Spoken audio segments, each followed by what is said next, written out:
Mayor, not you. Neil, it's nice to see that you're here. He's the I suspect for some people the biggest chiddush might be that there is any Eruv on the other side of the canal. We get these questions all the time. the middle boy, Yitzhak. Yitzhak? Yeah. Did he do? Thank you very much. Did he do this on purpose? The first one's Chaim, Ches Yud Mem, and each boy after that it's Chaim, Ches, Yitzchak Yud, Meir Mem. So it spells Chaim. Yeah. What about the next one? I don't know. Does Chaim have the middle name? Tabara. Stop spinning on the bottom? Donnie Allen. It was spinning. Nothing's spinning. Okay, that means we're good. I played Scrabble with Perfect. So you can't. It's two sides. Okay, good morning. A Q and a Z. I'd like to thank everybody for coming. Specifically, like to thank David Kolodny, who without him we wouldn't be on the air. Thank you very much. Welcome his father. So, this week's topic, I already got quite a few comments throughout the neighborhood when we entitled it "The Eruv on the Other Side of the Canal." So those listening here in South Florida, specifically North Miami Beach, everyone conjures up images. We all know our beautiful canal. We'll talk more about its beauty later. But so the Eruv on the other side of the canal. Well, really, I'm not just talking about something people can relate to here in South Florida. The topic of today's shir hopefully will be something which have relevance in any city, in any place where Jews want to set up an Eruv. The topic of today's shir, Be'ez Hashem will address it. Now you think about it, an Eruv is a very, very essential part of a community. And, I'm a Brooklynite. I grew up in Flatbush. And as many know, Moshe Feinstein did not hold that Brooklyn could have an Eruv. And that makes some degree of difficulty, in the modern day world. Really, if you go back 100 years, the concept of Eruvin, especially in Europe, was even more important than today. People dealing with so many things which were communal, whether it was water, fire, heating things up. There was the need for an Eruv wasn't just for a woman to push a stroller on Shabbos. It was to get your hot food, to get water, for bare necessities that people needed for Shabbos. You needed to be able to utilize an Eruv. And therefore, throughout the ages, Rabbanim looked to try to establish a Eruvim to help their communities. But again, even in our world today, yes, the ability to get together, push baby carriages, connect people, connect families, and the Eruv definitely is a very essential thing. And talk particularly in this neighborhood, in North Miami Beach, which, Baruch Hashem, the community is growing by leaps and bounds, and you can't find housing. And one of the ideas people have had is to branch off to the other side of the canal. So, the first question people ask is about the Eruv. Is there an Eruv on the other side of the canal? Other side of the canal officially is a community called Sky Lake, where there is an Eruv. But just as recent as this week, preparations already have begun to upgrade the Eruv and to make things, closer between both sides of the town, North Miami Beach, and the other side of the canal, Sky Lake. And hopefully with this, more and more people will be able to move and find housing. They already started a minyan just over the bridge. Yeshiva Madregas Adam has a minyan, I believe, for for sure for Mincha and Ma'ariv, they have. So Baruch Hashem, the community is growing, and the Eruv is an important part. What gets tricky is between North Rye Beach and Sky Lake is this big canal. How does the canal play a role in the Eruv? Can you make an Eruv where in the middle of the canal, middle of the Eruv, is a big body of water? Is that any problem with an Eruv? Miami Beach, you have water, you have area. Really, everywhere in South Florida. I was in Boca the other day. You drive around, every little spot, they decide, there's one place, you're driving there, you see these water fountains in the middle of like a lake, one after the other, after the other, after the other, after the other. Like everywhere you turn, there's like a little lake with water spurting out. Like, does that affect Eruvin? What about marshland? Golf courses, cemeteries, all these types of areas we'll see soon could potentially be very problematic in making Eruvin. So, first thing I'd like to do is go through some basics of halachas of Eruv. Everyone knows the concept of Eruv, but not necessarily the nitty-gritty, as we'll see in a minute. Now, firstly, my biggest raya anywhere that people do not know enough about Eruvin is you go to any shul, you try to take a Mishnah Berurah off the shelf. Most volumes of Mishnah Berurah are well used. Chelik Aleph, Tefillah, Brachos, Chelik Beis, personal Brachos, Chelik Gimel Shabbos, Chelik Hey, Pesach and Yom Tov, Chelik Vav, all the other Yom Tovim. Those volumes are quite well used. Then you take a Chelik Daled, small little Chelik, brand new, break the binding, not so well used, and there's good reason for it.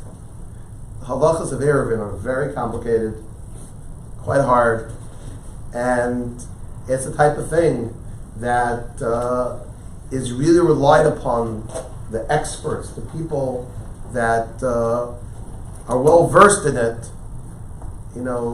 That's the thing.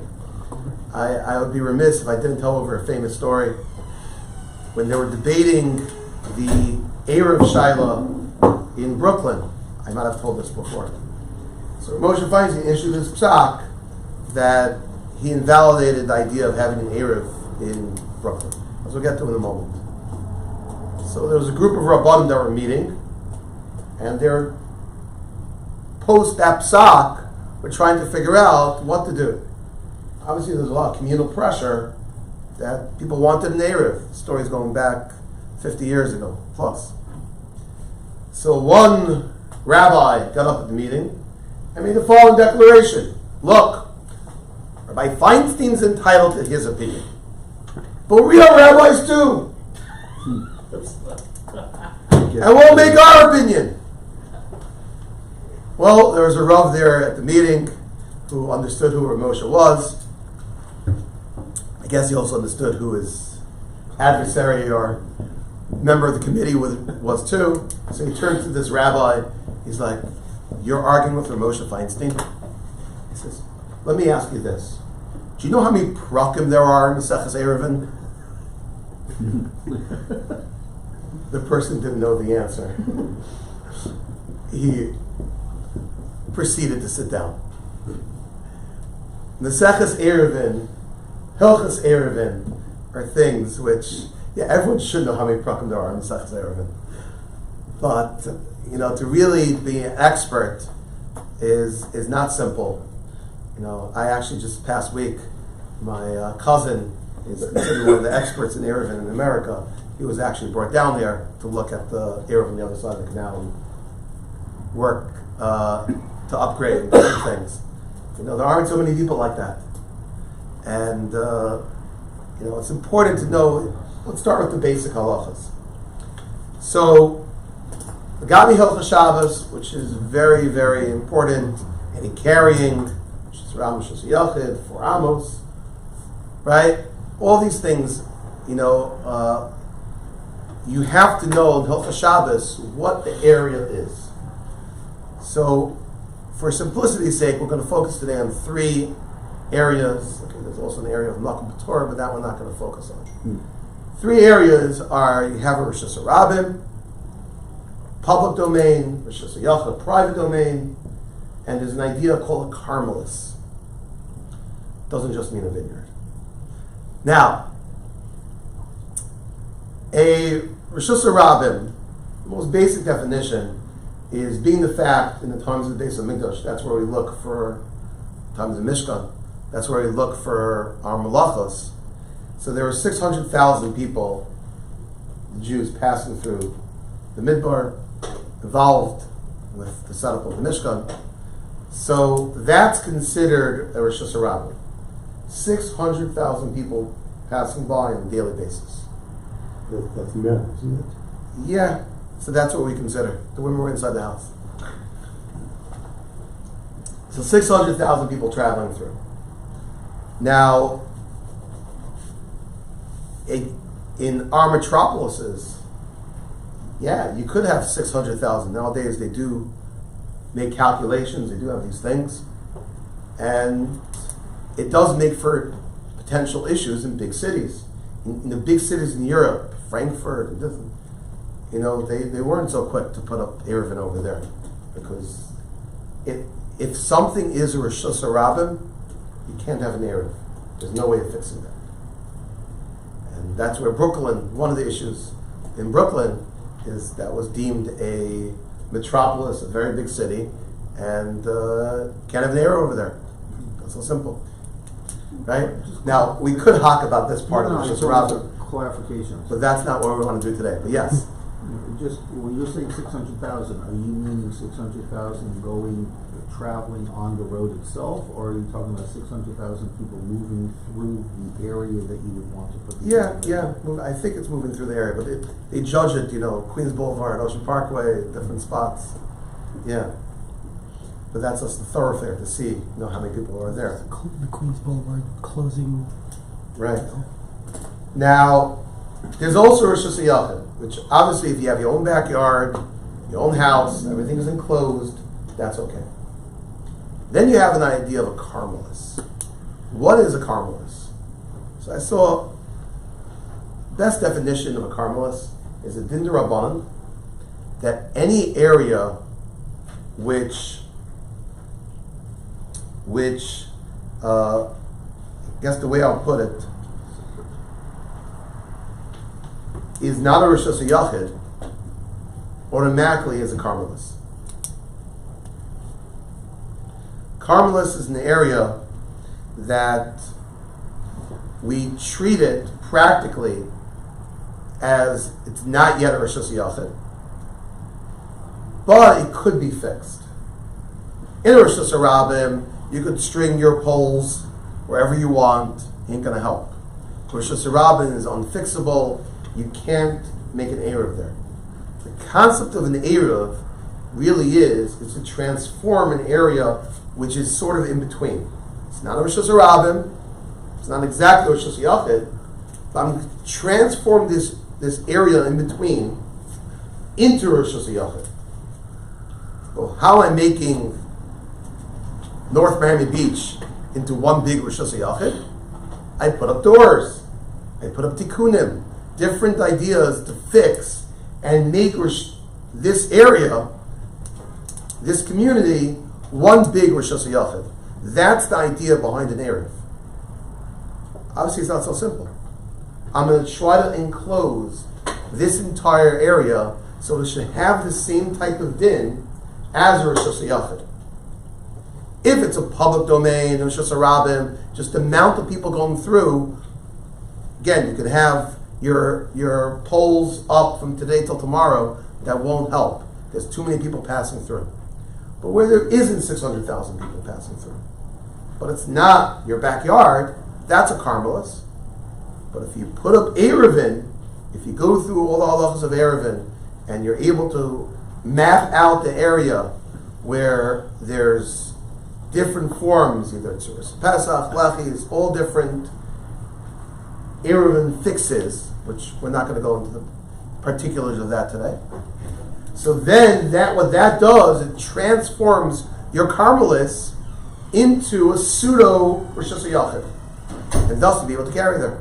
Is a walled city, as long as it's got a small enough population, inherently an Eruv city, or is that Yeah, it still? could be. Yeah. Or is it still subject to other details? Right, there aren't really walled cities today. I was saying not obviously today, but Yeah, it definitely could fix. Now, so that's the good basic idea of how we set up Eruvin. We want to transform our areas, which are not full Rosh Hashanahs, something less than that, into a communal private domain. In general, Eruvin work well. But here, I would like to introduce, and this is where the bodies of water, the canals and the like, give us trouble, is there's an idea called a karfuf. If you look, karfuf is an area which at first it has to be a certain breadth. The Shulchan Aruch, for example, on the middle of your page, the Shulchan Aruch Orach Chaim Siman Shin Men Vav, Karfuf,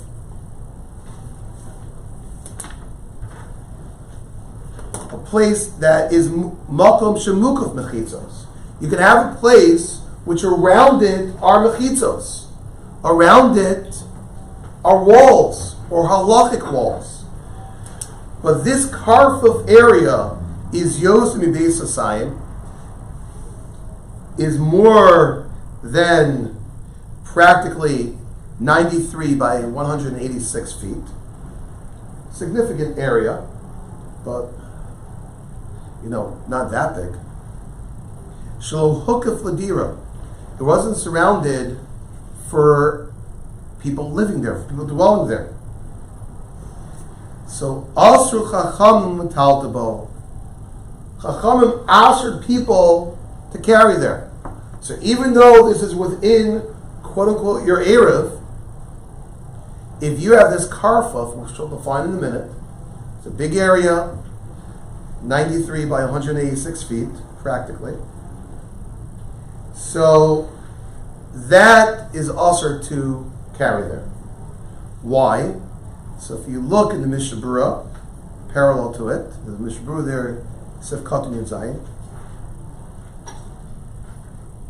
So he talks about, he says, Va'avta min ha-Torah u'rishus yachol chol davar. Since this is enclosed by walls, so Midaraisa, this would have a din of a rishus yachid, a private domain. Yesh mechitzos. Therefore, v'azok mitochel rishus rabim chayim rishus yachid l'karmelis. Also hotzi kol makom kanatiru shenesru zeh yaspu shu rishus yachid gomer. People, we don't want people to think this is the full din of a rishus yachid. The ain't shame karmelis love klal. The old Tata Bakulo, Keshar rishus yachid. People are going to think you can carry in this karmelis, in this karfuf, excuse me.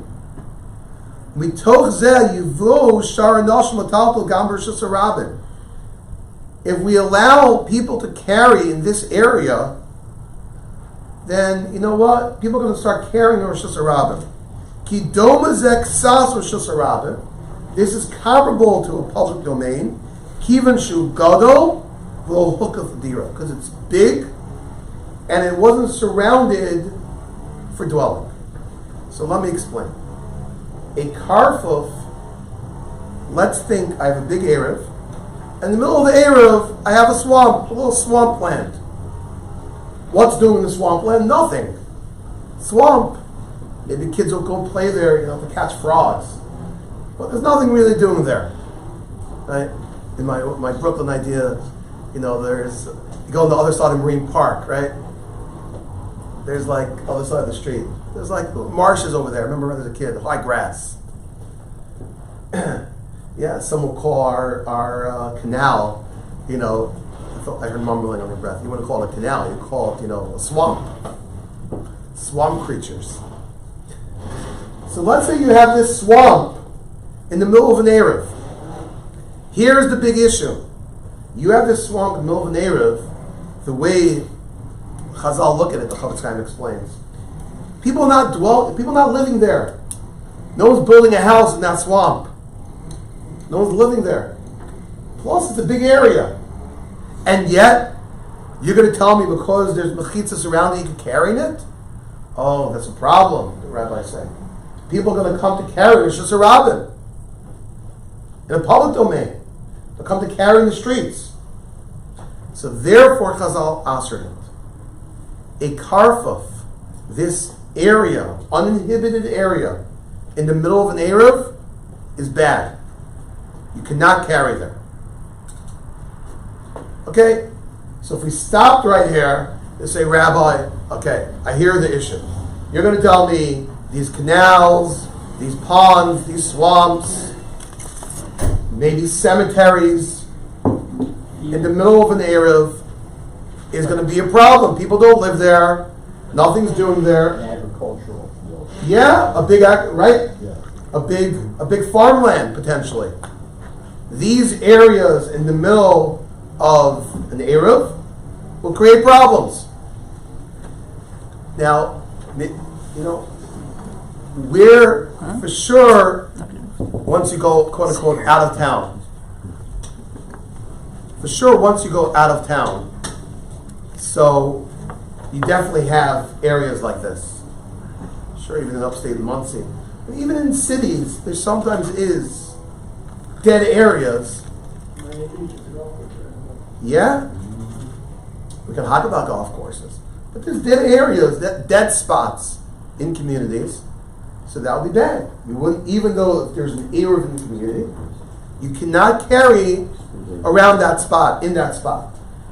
Now, if I just stop there, okay, I'll call a halbatzar. Half a problem. So you have to know, you can't go to these spots, can't carry, in the canal on Shabbos. Over the bridge, you're technically in the canal. Right, so over the bridge might be better. We'll talk about bridges. But here's the second problem. I feel bad, I didn't put this Mishabura on the sheets. But there's a Mishabura on Shin Nun Ches, Sif Katan Ayin Beis. Mishabura over there writes the following.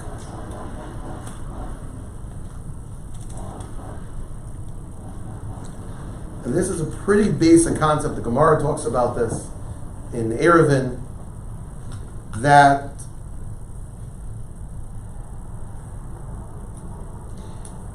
he's talking here about a karfuf, about these areas in the middle of an Eruv. He says, also l'talta b'kulo, you can't carry anywhere.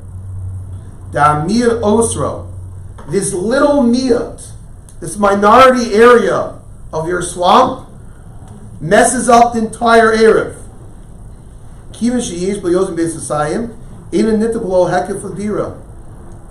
It's a big area, so it's not going to be permitted unless it was surrounded for dwelling. And you have this big vegetation, you have this uninhibited land. It's mevatel mechitza of dira. V'rova hakav gamke neser. Nesham psuach uparitz Yisraelim shu makom aser. If you have an Eruv which opens up in the middle of the Eruv, there's an area which would be aser for someone to carry. It's not just the area of the karfuf which is aser. The entire Eruv is now aser. That's a big problem. That means if an Eruv was drawn, Eruv was set up in a community, not taken into account these dead spots in an Eruv, that could literally passel the entire community Eruv. And I saw post can bring down, this has found to be true. These are mistakes that happen. People don't necessarily take into account every square inch of the area where they're running an Eruv. they don't necessarily see this karfufs, and that potentially could possible the entire Eruv. You know, I was sitting with my cousin Rabbi Francis. You know, when he builds an Eruv, he was telling me that amazing, all the things. He goes around physically, checks the perimeter, checks the things, but he also uses Google Maps, Google Earth, all different satellite images to zoom in. He was even figuring out to tell me how he's able to do it on the computer to count how many lampposts there are. He's able to measure their shadows and figure out, you know, amazing. Satellite technology, you know, figuring out Eruv. It's not just satellite technology to send people to the moon, Harvey. You think that's why they made NASA?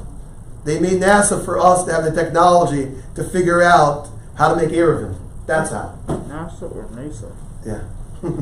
It's a NACE, you're right. Yes? While we're in the sky, does the number of people on an airplane, if you're in an airplane path, count towards the number of people in the air? So the question is, if we're counting people that travel the area, is it only people travel by car, or what about by plane? Or soon to be drone? Yes. Yeah, airspace might be its own domain. So hold on. Yeah, the On that. flying cars are in between. Yes.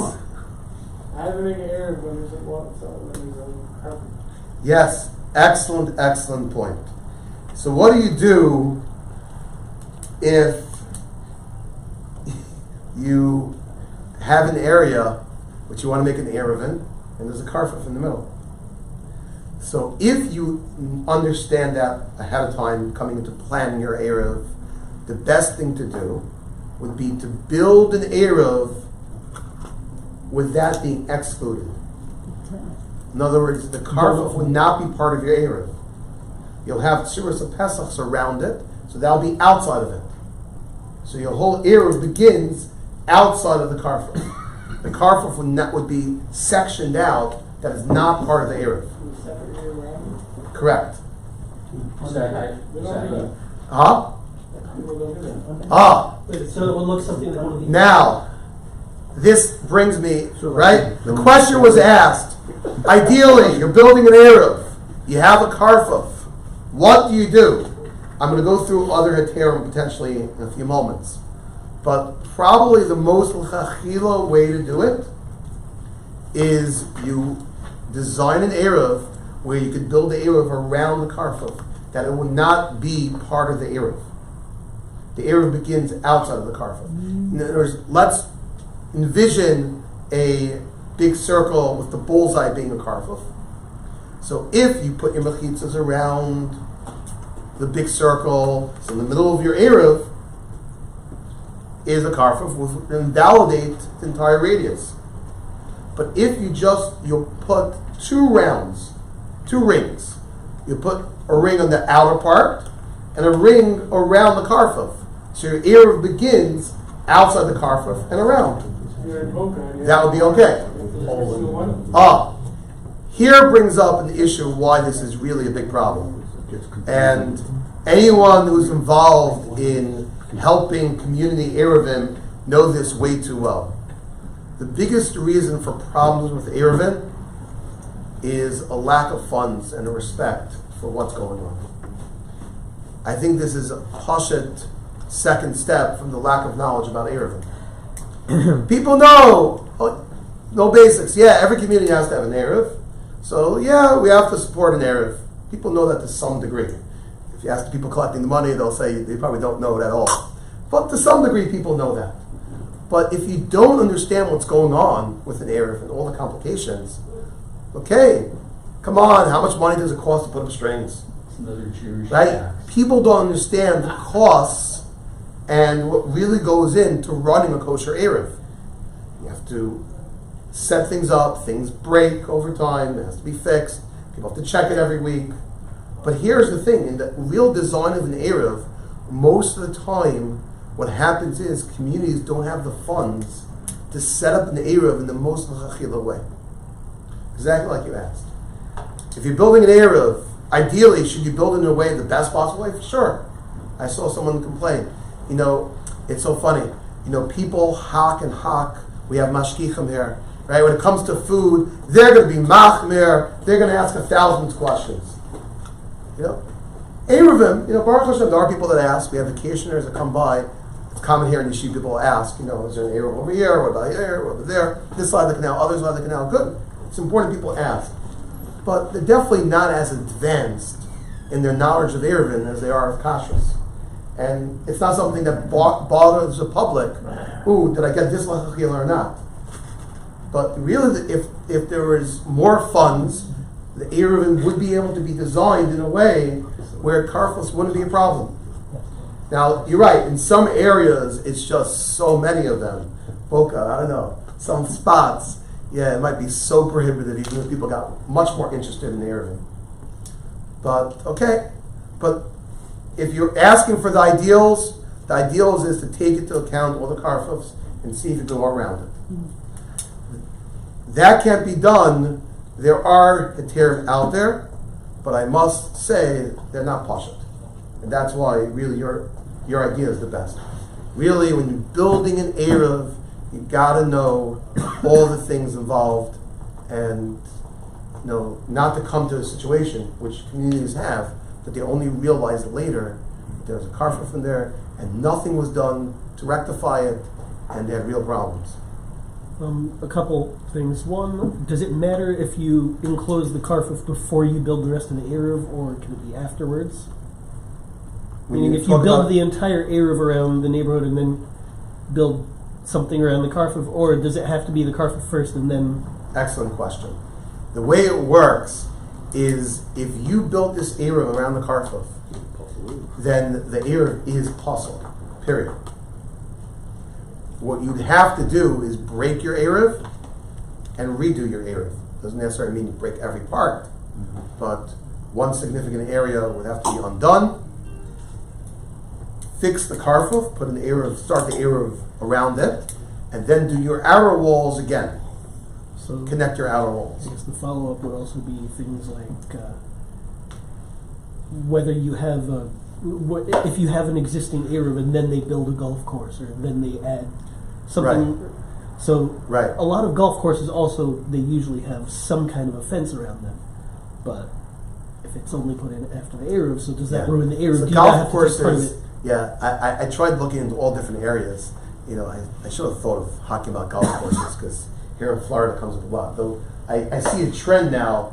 It looks like they're selling golf courses to build luxury condominiums. We need the space. All the New Yorkers coming. That's because golf is not as popular as it used to be. That also, okay. Too bad for Tiger. Now, potential heterim that there are for karfufs. So, the Rosh himself, on the Rishonim, as well as in Achron the Devar Shmuel, both give heterim. The Devar Shmuel, at face value, writes his heter something to the degree. It's a little tricky what he means. I found one of the. So one sefer today tried to explain that really the Devar Shmuel means like the Rosh, but it talks about an idea. Well, if they built the city with that in the middle, that means they want that there. It's not dead space. There's something to that area over there. They want the marshland, the ponds, and this and that. Green space. Green space, right? Right. We need green space, right? So, Memela, that becomes part of the city. There is such a shita like that. Though, if you look in the middle of your page, I brought the Ber Halacha. The Ber Halacha quotes this Devar Shmuel as a potential heter. He does sign off, I cut off the bottom, but he does sign off, Aval ein lahater el b'shas v'chak. You should only rely on such an idea only if you're really stuck. Now, that might be if you figured out your Eruv and it was built and you noticed such a thing, maybe you can rely on such a thing. But l'chachila is not called, when you're building an Eruv, not sure that shas l'chak unless you have no money, you constantly, you really need to build this area for the community. But these are all, very pressing, important shilas should be asked to a very competent Rav. Not so simple. In general, I saw Rav Moshe didn't buy in that Rav Moshe held that this whole heter of the Devar Shmuel didn't think it applied in today's societies. He says maybe in those days, the way they built cities with kings and this, it's okay, they wanted that. But nowadays, that's not necessarily why it's there. It's not a green space. It was uninhibited land that just ended up like this. Yeah, for sure. Huh? Yeah, for sure. They didn't build it, It's man-made. Yeah, a while back. This canal is man-made. A while back. Okay. Long time ago. Before it was developed, looking for houses or Originally, Florida was all swampland until Mr. Friedrich finished the air conditioning business. But Actually, it was Napoleon Bonaparte Broward. oh yeah, He built all these canals. Mr. Broward, I didn't even know that was his Yes, he name. was the governor of the state Napoleon. of Florida. His name was Napoleon? That was his name, Napoleon Bonaparte Broward. Wait, I was Broward in County is named after him.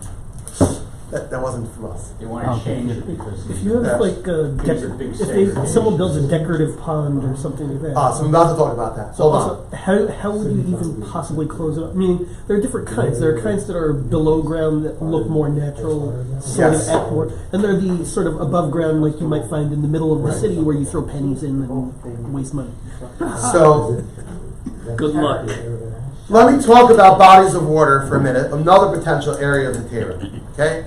So in general, just to give a general heter to karfuf is not simple. There exists something out there in the Rosh and Dvar Shmuel, which Ber Halacha does bring, but that's only in case of fire, shas d'chak to rely on such a thing.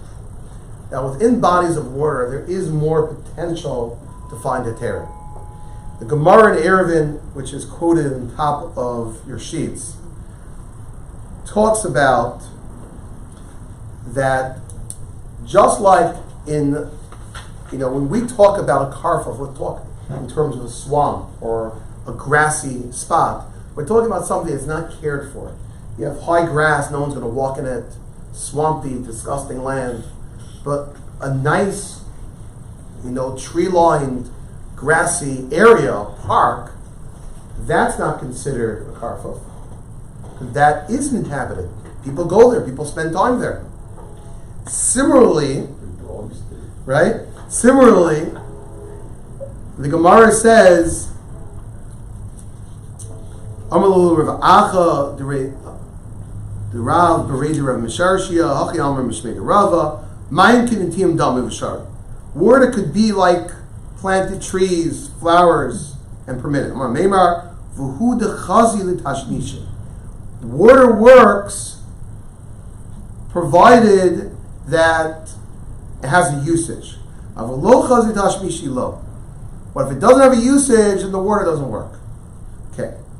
What does it mean, water having a usage? So the way Rashi learns, one simple thing, is it drinkable? If you can drink the water, then that body of water is considered part of the city, part of the dwelling. Right? Now, okay, maybe in Poland Springs in Maine, or what's our place here in Florida? Zephyr Hills. Zephyr Hills. There are no hills. Right? Zephyr Hills. So maybe these bodies of water we get our drinking water from, that would count. But definitely swampy areas, that wouldn't work. About the canal. Except there is a Rashba.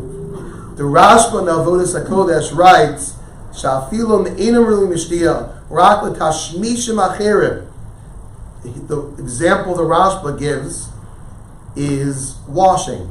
For those who know, I actually saw one from my grandmother back in the day. In the old days, they didn't have washing machines. They used to wash things by the river on these boards. So that is a usage of water. That'll be okay. Both the Chavetz Chaim and the Sha'ar Tzion and the Chazon Ish both bring this Rashba la'alacha. So that does mean we could be makel. It doesn't have to be drinkable water. It even is water that there is a usage. Now, what counts as a usage? Can I go row your boat, jet skiing, Down the street. down the stream, down the canal? Is that a usage? Okay, if it's a place where, you wash, you swim, people go swimming there, a beach, yeah, that would work. But what about, like I'm passing in a boat. I don't think people go swimming in the canal. Nope. So I get eaten by alligators. Right? But you do have people going on boats. Jet skiing you sometimes find in the canal. Does that work?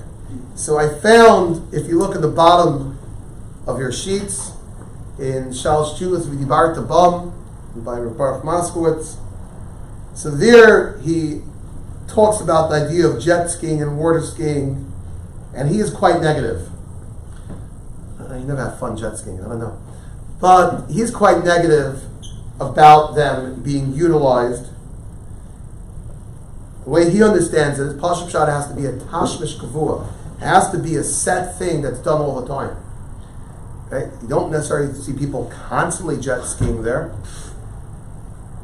Okay, maybe a body of water which does have a constant flow of people, on the water. Yeah, that would be okay. But as long as it's not 600,000 people. And he asked the Shiloh to Reb David Feinstein, and Reb David supposedly said that, it's totally on the usage, people using it constantly, not using it constantly. If they're not using it constantly, it's not simple for that to undo the status of a karfuf. However, I found Moshe Feinstein quoted by Rabbi Francis in his wonderful sefer, The Laws of Eruv. And I actually called him up last night while I was by the airport to discuss it with him. So there, he writes that he heard from Rav Heinemann that Rav Moshe would permit. It sounded like he was asking a case like in Chicago. Let's say you have, a body of water which during the summertime is widely used. In the wintertime, ain't nobody going out. The winds from the Lake Michigan are quite brutal. No one's playing in the water, in the wintertime. But in the summertime, they are. Zakter Moshe, that doesn't have a din of a karfuf. That's called using it. Even in the wintertime. Has one din. So there, my friends were saying, maybe there is only because it's cold, but the etzim, if not for the cold, people would. But that's called usage. And in general, a pond in a park is considered part of the park. It's there to beautify it. It's part of a park. That's considered the dwelling place. It's not considered uninhibited. People would argue, perhaps even our canal, where there's a whole path alongside the canal, people jog there, spend time there. That's also a park. And it could be, you could even maybe consider our canal, that itself is a usable place with that. Very interesting. All these things are very subject to how you understand what it means a karfuf. Is it uninhibited, or does the water sports you have there, or the usage within a park, does that make it out of the realm of a karfuf or not? I'll just end with one other case, which I thought was very interesting. What about a cemetery in the middle of the city? Now, I'm sorry to say, but a cemetery pashtus sounds like dead space, right? There's nobody living there, and thus that would be a problem, especially if you have a big cemetery. It could definitely be a big society. It could be an area. People go there. People go there. But it has to be a constant flow. Where Moshe said cemetery would be a problem with karfuf. What if it's only used every 4 years for voting? Where Yoshev said, though, a cemetery would not be a karfuf. Doesn't matter if it's used. Is that a contradiction? So I saw somebody wanted to argue, it's not a contradiction whatsoever. Doesn't matter. Rav Moshe is talking in an American cemetery, which at best, people go there every so often, once a year, to visit grave. So yeah, that's uninhibited. In Eretz Yisrael, people are constantly going to Kivrei Tzadikim and being mispalo. That's not uninhibited. That's used. So it depends on the mitzias. The same thing. A cemetery. Or which cemetery? Is it used, is it not used? Same with the canal, Miami Beach is both running all the time. Right. So you really need to know the nature of your canal, the nature of these lands, and Be'ez Hashem, we should walk away from today appreciating the complexities of what it means to build an Eruv, of all the people involved in building an Eruv, how such an essential thing it is for the community. It's more than just running some fish wire and poles in the community. It's a big deal, and obviously all Eruvin definitely need our support. Thank you very much for listening. Be'ez Hashem, there will be a share next week, and